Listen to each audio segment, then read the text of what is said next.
হসপিটালে গিয়ে দেখি এক পাশে একজনে কান্দে আর এক পাশে একজনে হাসে। ভাই আপনি কেন হাসেন? আল্লাহ হাসায়। অকয় কি আল্লাহ আবার কেমনে হাসায়? হুজুর আগে মিষ্টি খান, তাজা মিষ্টি কেবল আনছে। কদ্দুর আনছেন? 3 মণ মিষ্টি আনছে। সুবহানাল্লাহ, কাবাই এলাইছে। 13 বছর বিদেশ থাকি ছেলে সন্তান হয় না, বিদেশ বাদ দিয়া দেশে আসছি। 2 বছরের মাথায় আল্লাহ আমার স্ত্রীকে একটা পুত্র সন্তান দিয়েছে। আমার বংশের বাতি জ্বলছে, এজন্য আমি খুশি। রবের দরবারে আমি শুকরিয়া আদায় অর্থে হাসি আর মিষ্টি বিতরণ করি। বলেন এই ফুল ফুটাইছেন কে? তারে আল্লাহ হাসায়। আবার ওই পাশে গিয়া দেখি কপালটারে ওয়ালের সাথে লাগাইয়া চোখের পানি ছেড়ে কাঁদে। ভাই আপনি কেন কাঁদেন? বলে আমি কাঁদি না, আমার রব আমারে কাঁদায়। কেমনে আপনার রব আপনারে কাঁদায়? সে জবাব দেয়, আমার আব্বার 2টা কিডনি ড্যামেজ হয়ে গেছে। ডাক্তার বলছে টাকা লাগবে নাকি 70 লক্ষ। হুজুর আমি গরিব মানুষ, বাড়ি গাড়ি বিক্রি করলেও তো এত টাকা হবে না। বলেন এই লোকটার মানসিক অবস্থা কি ভালো না খারাপ? সে হাসবে না কাঁদবে? প্রিয় ভাইয়েরা আমার, গত বছর বাদ দেন, এই বছরের কথা বলি। গত মাসের 11 তারিখে ঢাকার থেকে বউ আনতে বগুড়ায় যাইতেছে। মাইক্রো বোঝাই করে ভিতরে সাউন্ড বাড়ায়া কি ধুমধারে কা হিন্দি গান লাগায়া বড় মজায় আছে। কত আনন্দ, কত হাসি। একটু পরে কি হবে কেউ জানে না, জানেন একজন, তিনি হলেন কে? যমুনা ব্রিজ ক্রস করল, সলঙ্গা মোড়ে গিয়া হঠাৎ গাড়ি পল্টি খাইছে। পল্টি খাওয়ার পরে রাত্রিবেলা গাড়িটা ডাইরেক্ট গিয়ে নিচে চলে গেল, ব্রিজ ভেঙ্গে নিচে গিয়েছে। তো ওই গাড়ির ভিতরে যারা ছিল অধিকাংশই মৃত্যুবরণ করেছে।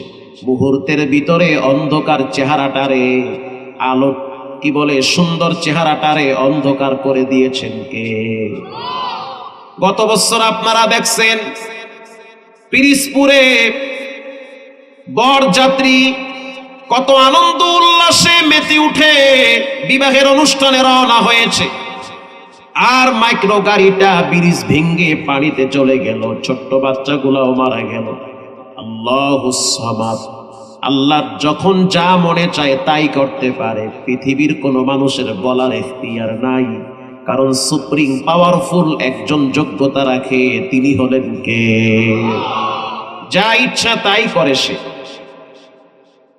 এই সূরাটাকে বলা হয় শানে এলাহি। আরেকটি সূরা আছে, সূরার নাম সূরাতুল কাউসার। ইন্না আ'তাইনাকাল কাউসার ফাসাল্লি লিরাব্বিকা ওয়ানহার ইন্না শানিআকা হুয়াল আবতার। আল্লামা জালালউদ্দিন সুয়ুতি বলেন, কেউ যদি প্রতিদিন 80 বার এই সূরাটা তেলাওয়াত করে, রব্বুল আলামিন তার মাথার উপরে ঝুলন্ত বিপদগুলো দূরে সরায়া দিবে। যেমন মেয়েটা বড় হয়েছে, বিবাহ হয় না, এটা বাবার জন্য বড় কষ্টের কারণ। বাবাও ঘুমায় না, মাও ঘুমায় না, ভাইও ঘুমায় না। রাত্রিবেলা মা বাবার ভাইয়ের চোখের পানি দিয়া বালিশ ভিজায়। ভালো ভালো প্রস্তাব আসে কিন্তু ভেঙ্গে যায়। এমনটা হয় কি হয় না? সূরা কাউসার তেলাওয়াত করেন, মুসিবত কাটবে। শুধু তাই না, যে ব্যক্তি অসুস্থ আছে পানির ভিতরে সূরা কাউসার তেলাওয়াত করে ফু মেরে খাওয়ায়া দেন, রব্বুল আলামিন তার অসুস্থতাটাকে সহনীয় করে দিবে। এরকম একটি সূরা, সূরার নাম সূরা তাহা। আল্লাহর কোরআনের বয়ান যখন শুনবেন তখন চুপচাপ দিলের কান লাগায় শুনবেন। আল্লাহ কোরআনে বলেছেন, ওয়ানসিতু লাআল্লাকুম তুরহামুন।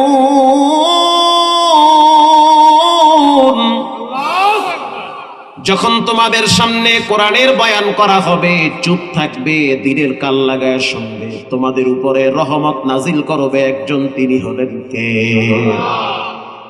এরকম একটি সূরা, সূরার নাম সূরা তাহা। যেই সূরাটার তেলাওয়াত শুইনা ওমরের মতো মানুষের দিল আল্লাহ পাক নরম বানায়া কালেমার মালা গলায় পরায়া দিছে।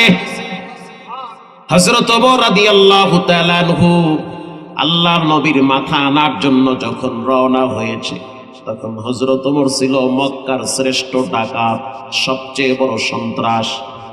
রাসূলুল্লাহকে হত্যা করার জন্য যে যায় সে কি নরমাল মানুষ, সবচেয়ে টপ লেভেলের বড় সন্ত্রাস ছিল। তরবারিকে উন্মুক্ত করে যখন রওনা হয়, কিছু দূর যাওয়ার পরে রাসূলুল্লাহর সাহাবী সাদ বিন আবি ওয়াক্কাস রাদিয়াল্লাহু তাআলা আনহু বলেন, ওমর শুনে নাও। কোথায় যাও? বলে আমি মুহাম্মাদের মাথা আনার জন্য যাই। সাদ বিন আবি ওয়াক্কাস রাদিয়াল্লাহু তাআলা আনহু বলেন, মুহাম্মাদের মাথা আনতে হবে না, তুমি আগে তোমার ঘর সামাল দাও। মানে বলে একেবারেই সহজ, তোমার বোন তো সেই মুহাম্মাদের কালেমা গ্রহণ করেছে। হযরত ওমর বলতে আছে, তাই নাকি? তাহলে ঘরে আগে সাইজ করি। বোনের বাড়িতে গিয়া দেখে বোন বসে বসে সূরা তাহা তেলাওয়াত করতেছে। হযরত ওমর রাদিয়াল্লাহু তাআলা আনহু তরবারির উল্টা পিঠ দিয়া বোনের উপরে আঘাত শুরু করল।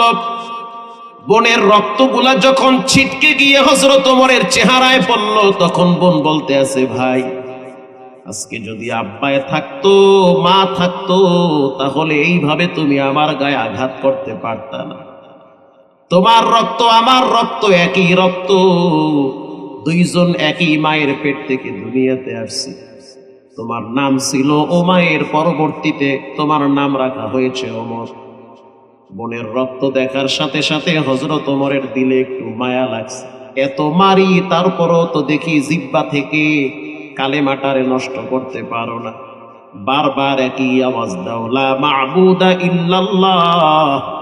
ইবাদত করা লাগবে একজনের, গোলামি করতে হবে একজনের, তিনি হলেন কে?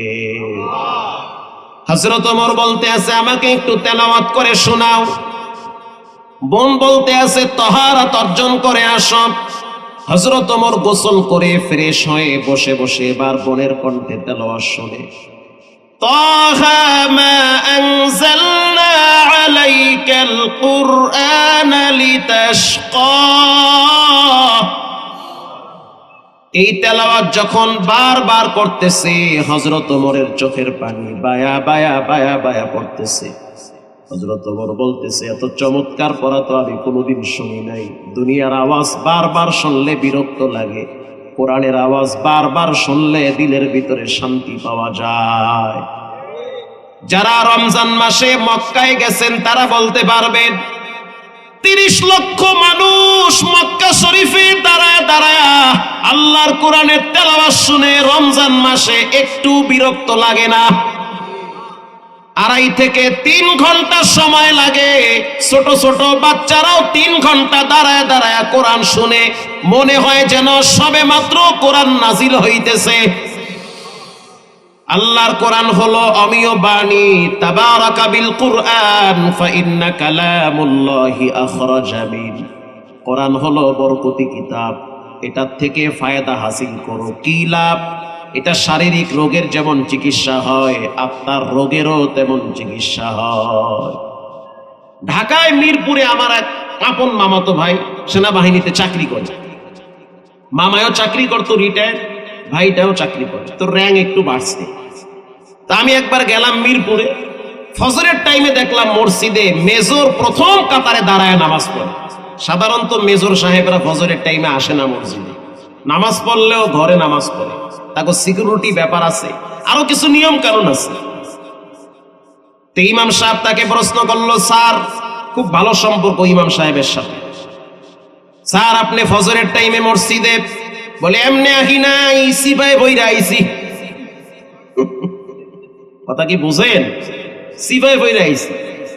এবার ইমাম সাহেব বলল, সিপাই কেমনে পড়লেন? বলে আমার মেয়েটারে বিয়ে দিছি, একটা নাতি হইছে, প্রথম মেয়ে আমার। আমার জামাই ইঞ্জিনিয়ার মানুষ, মেয়েটা বড় দিনদার। তো আমার মেয়ের স্বপ্ন হলো যদি ছেলে হয় তাহলে ছেলেটারে আগে আলেম বানাবো, এরপরে অন্য শিক্ষা দিব। তো আমার নাতির বয়স মাত্র 4 বছর, নুরানি খানায় পড়ে। ওর মাথার ভিতরে হুজুরেরা নামাজের প্রেম ঢুকাইয়া দিছে। আজকে বৃহস্পতিবার, আমার মেয়ে আর আমার নাতি আর জামাই বেড়াইতে আসছে আমার বাসায়। ফজরের আজান হওয়ার সাথে সাথে মাও যেমন ঘুম থেকে উঠে, অনেক সময় বাচ্চারাও মায়ের সাথে উঠে যায়।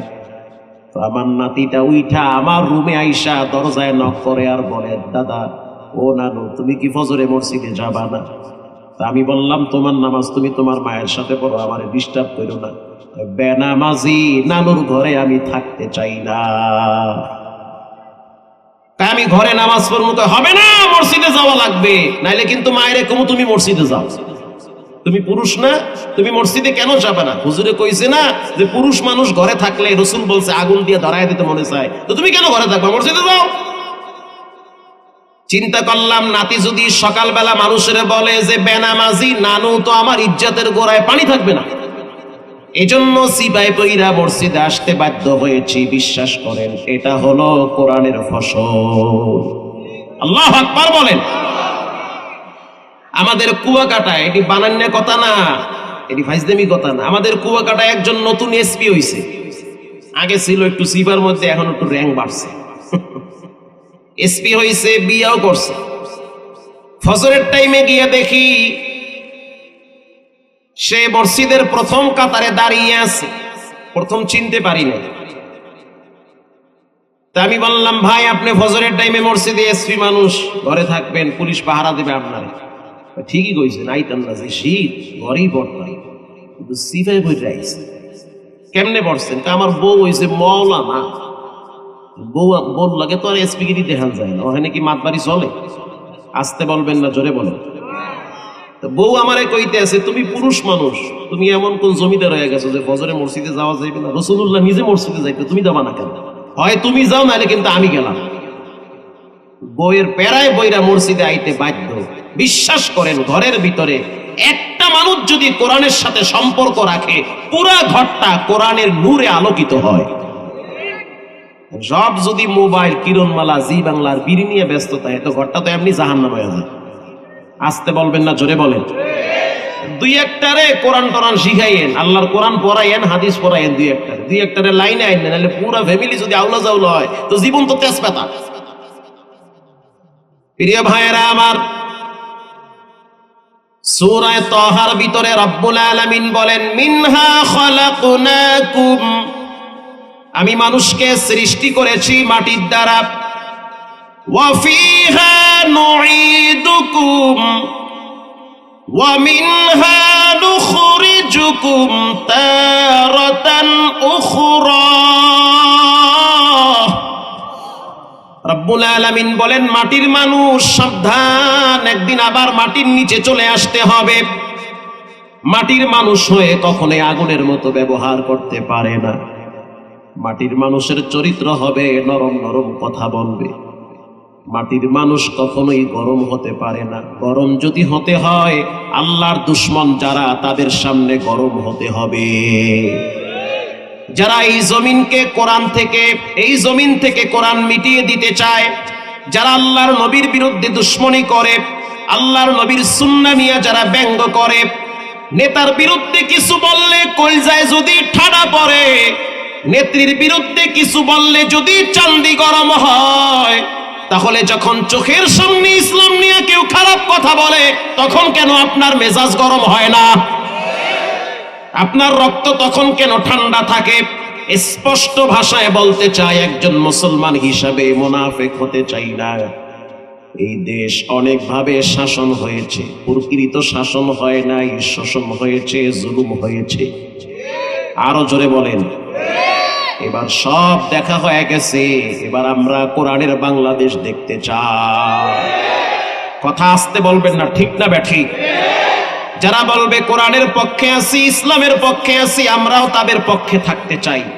যে বলবে সংসদে গিয়া ইসলামকে বিকৃতি করব, কোরআনকে বৃদ্ধাঙ্গুল দেখাবো, পর্দার বিরুদ্ধে অবস্থান নিব, এমন সুদখোর হারামখোর নেতার পিছনে মুসলমানের বাচ্চা এক সেকেন্ড থাকতে পারে না।